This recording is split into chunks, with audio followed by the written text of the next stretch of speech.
Before Butler's back-to-back title runs, before Loyola Chicago's Sister Jean, and before Dunk City, there was George Mason in 2006, the first true modern Cinderella of March Madness. Without George Mason, there is no Loyola Chicago, and before you get mad, you'll understand it by the end of the video. If you're new, make sure to subscribe. I'm an absolute animal in the month of March. I already made a Wichita State Cinderella video. Go watch that after you watch this one, but a lot more to come. If you love underdog stories, which is most of the reason why we love college hoops, this is where it all started. In today's age, we expect a mid-major team to make a deep run every few years, but before 2006, that just didn't happen. No true mid-major had reached the Final Four since Penn in 1979. Small schools were supposed to be first-round punching bags for blue bloods and not bracket busters. George Mason changed everything. They laid the blueprint for every mid-major Cinderella after them that followed, and the way they did it? By taking down some of the biggest names in college basketball history back to back to back. So let's break it down. How did George Mason pull this off, and how did they lay the foundation for future underdogs to believe in the impossible? Before their tournament run, George Mason wasn't on anyone's radar, as you'd expect. You're probably watching this video right now and didn't even know they existed, but anyways, they played in the Colonial Athletic Association, the CAA, a solid mid-major league, but one that didn't produce Final Four caliber teams. Just to put it in perspective, the Patriots never won an NCAA tournament game in program history before 2006. Their two previous tourney appearances under head coach Jim Larinaga in 1999 and 2001 were first-round exits. Here's the funny thing. In 2006, they didn't even win their own conference tournament. In fact, they didn't even reach the conference title game, instead losing in the semis against Hofstra. 9 times out of 10, a 2 seed in one of these small conferences that didn't get the automatic bid is out of luck, but by the grace of God, due to a strong regular season going 24-7 and a 26th ranked RPI,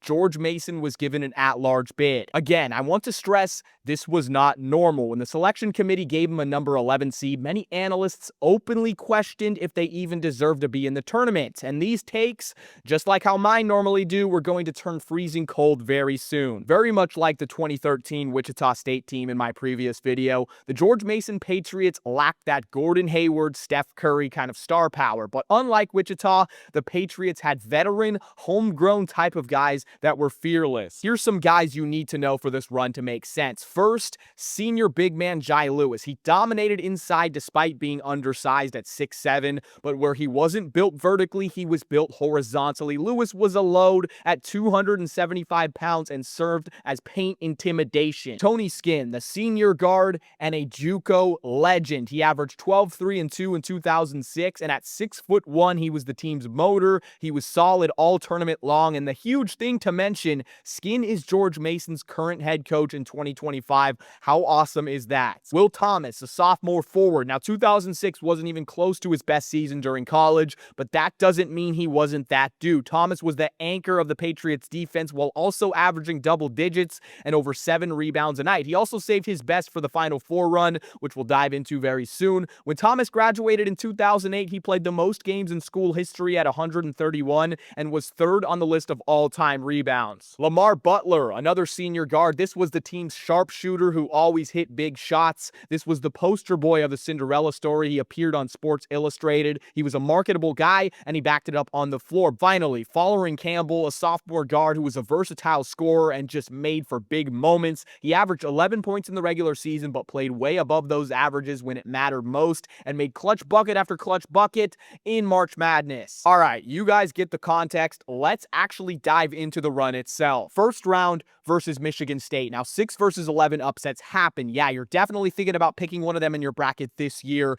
It's almost as popular as the 5 versus 12 upset. But if you picked George Mason over the Spartans of Michigan State, you were crazy. That's because Tom Izzo had taken his squad to the Final Four in the year prior. A 6 seed was considered a down year for MSU, and they were usually one of the most dominant teams in the sports. But oddly enough, the Patriots won 75-65 despite the Spartans making double the amount amount of three-pointers. So you're wondering how? Bully ball, physical basketball. The rebound discrepancy was insane. 40-24 in favor of George Mason, led by 14 from Will Thomas and 8 from Jai Lewis. Michigan State got pushed around all game, and the Patriots sealed their first ever NCAA tournament win. This was not your average 11 seed. Second round versus North Carolina. So, if a Final Four team from the previous year wasn't enough, how about the defending champs? Patriots and the number 3 seeded Tar Heels, 2 legendary programs in a row. How about that for a draw? UNC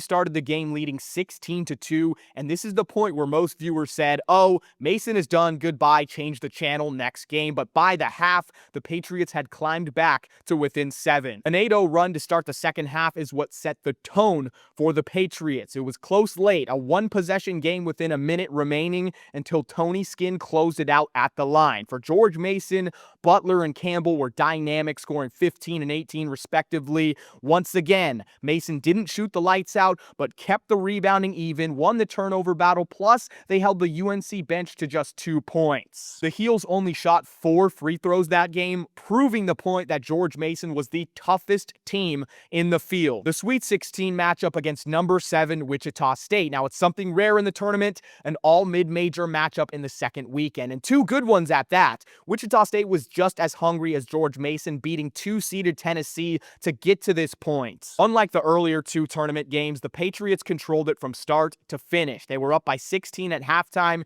and overall, this was a weird one. Mason shot much better from 3 than they did in the first 2 rounds, going 8 of 16, but they allowed Wichita State to grab 17 offensive boards, which is ultimately what allowed the Shockers to stay somewhat within reach and avoid a complete blowout. 4 of the 5 George Mason starters scored in double figures, but you must give all the credit to the defense, since holding a solid offense to under 60 points and 3 from 24 from deep is not easy. Now, suddenly, the team who wasn't deserving to be in the field was 1 win away from the Final Four. The only thing standing in Mason's way was number 1 seeded 27-3 UConn, their 3rd opponent of 4 so far, who had Final Four experience within the last 5 seasons. And oh yeah, their 2nd opponent with a national championship during that time frame as well. UConn cut down the nets in 04. George Mason could have laid down this game, and their legacy would have remained mostly intact today. This was the biggest upset of them all. The Huskies had 5 players from this team selected in June's NBA draft, which is unreal. But did Jai Lewis, Tony Skinn, Will Thomas, Lamar Butler, and Fowler and Campbell care? Hell no! It was a high-scoring toe-to-toe battle from the tip, but with under 10 seconds to go, Mason led by 4. Oh my gosh, they did it. Not so fast, says Marcus Williams of UConn. He gets a lay to cut it to 2 points. UConn then sent Will Thomas to the line with a hack-a-shack to stop the clock. Thomas could have iced it, but no, he didn't. I'm just going to let this play unfold for you. Free throw gave UConn a chance to win it with a 3. Across the timeline, left side, Denham Brown, dribble drive along the baseline, lay it up, and it goes! It goes! We're tied at 74! Denham Brown, that was cold, but it was destiny for George Mason to win. They controlled the overtime period, leading the entire time until UConn got another chance to send it to OT. We're all good. What a fantastic game. Are you kidding me? Final Four versus Florida. Mason's miracle run finally ended against a team that was about to win back-to-back national titles. Mason took a 2-0 lead, and that was the last time they led all game. It looked like they mentally and physically gassed out. The defense wasn't as strong as usual, allowing Florida to shoot well from deep. But despite the loss, their place in history was already secured. All right, so the question you've probably been wondering since the beginning, how did George Mason change March Madness forever? And I have a few reasons. Before Mason, mid-majors weren't expected to make the Final Four whatsoever. The idea of a team from a conference like the CAA beating multiple blue bloods in a single tournament was unheard of. After Mason, the selection committee started giving more respect to mid-major programs. Before 06, it felt like mid-majors were treated like second-class citizens by the selection committee. A team from a small conference could dominate all year, but when it came time for March Madness, they'd either get snubbed or stuck with a terrible seed. Meanwhile, the power conference teams with mediocre records would get the benefit of the doubt every single time. After that season, the selection committee and the general population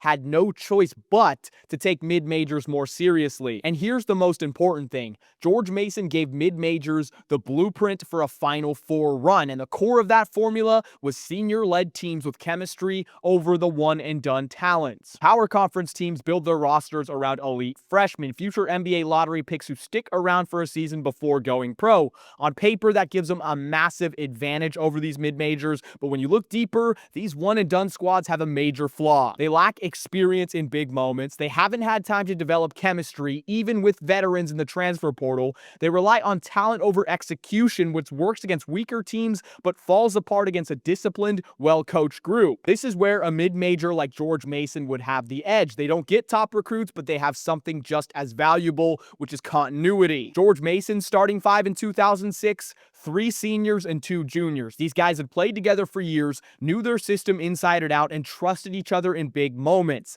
They didn't get rattled like freshmen do. They were composed, disciplined, and played smarter than the teams they upset. Look at their Elite 8 win over #1 UConn. The Huskies had multiple NBA players: Rudy Gay, Marcus Williams, Hilton Armstrong, Josh Boone, but they weren't as disciplined as Mason. They got sloppy, took bad shots, and let Mason dictate the tempo. The Patriots stayed locked in, moved the ball, and executed to perfection when it mattered. Once other mid-majors realized this formula worked and started using it, there was a barrage of these type of teams in the Final Four. Butler in 2010 and 2011. They had a lot of veteran guys, a team-first mentality, and a coach, Brad Stevens, who preached discipline. 2 straight national championship games. VCU in 2011. They didn't have elite recruits, just a team of upperclassmen who bought into what Coach Shaka Smart was teaching, the pressure defense that overwhelmed their opponents. Loyola Chicago in 2018, senior-heavy team that played tough defense. They moved the ball, and they didn't flinch against the big dogs. Every year, whether it's the first round, second round, Elite 8, Final Four, it doesn't matter. We see veteran-heavy teams